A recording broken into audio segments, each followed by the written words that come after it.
নমস্কাৰ আপোনালোকক স্বাগতম জনাইছো আমাৰ চেনেলত আৰু আজি লৈ আহিছো আপোনালোকৰ বাবে দেশ বিদেশৰ পৰা বহুকেইটা গুৰুত্বপূৰ্ণ খবৰ।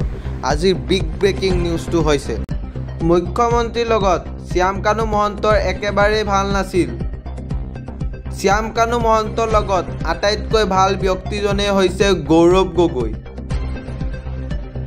লোকসভা নিৰ্বাচনৰ সময়ত গৌৰৱ গগৈৰ ফেচবুক পোষ্ট চাওক। থেংক ইউ কানু বুলি মই লিখা নাই, গৌৰৱ গগৈয়ে লিখিছে। শ্যাম কানুৰ সৈতে হনা পিটিকা গৌৰৱ গগৈৰ। গৌৰৱ গগৈ আৰু শ্যাম কানু মহন্তৰ সম্পৰ্ক বুন্দিয়া ভুজিয়াৰ দৰে, এই বুলি মন্তব্য কৰিলে। তিনি গগৈৰ বিষয়ে শ্যাম কানু মহন্তই লিখা টুইটক চাওক। দুদিন পিছত তেওঁৰ ল'ৰা ছোৱালীৰ সৈতেও মোৰ সম্পৰ্ক আছে বুলি ক'ব তেওঁ। ব্ৰিটিছ নাগৰিকত্ব হিমন্ত বিশ্ব শৰ্মাই দিয়া বুলি মন্তব্য কৰিব দুদিন পিছত। তদন্ত প্ৰক্ৰিয়াক লৈ চৰকাৰৰ ওপৰত সন্তুষ্ট প্ৰতিগৰাকী জুবিন অনুৰাগী। জুবিন গাৰ্গৰ অনুৰাগী 10% এতিয়া মোৰে অনুৰাগী।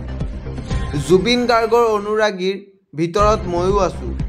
অনুৰাগীৰ প্ৰতিযোগিতা হ'লে মোৰ নাম প্ৰথমে থাকিব বুলি মন্তব্য কৰিছে ডক্টৰ হিমন্ত বিশ্ব শৰ্মাই। জীয়াই থাকোঁতে জুবিনক লৈ কোনেও ভাল কোৱা নাছিল। জুবিন গাৰ্গৰ ওপৰত আক্ৰমণ হওঁতে ময়ে কৈছিলোঁ, ময়ে মন্তব্য দিছিলোঁ তেওঁক লৈ। জীয়াই থাকোঁতে জুবিন গাৰ্গক সন্মান দিয়ক। মৃত্যুৰ পিছত যিমানে সন্মান দিয়ক দেখা নাপাব। জুবিন গাৰ্গক দোষীক আমি নিশ্চয় শাস্তি দিম।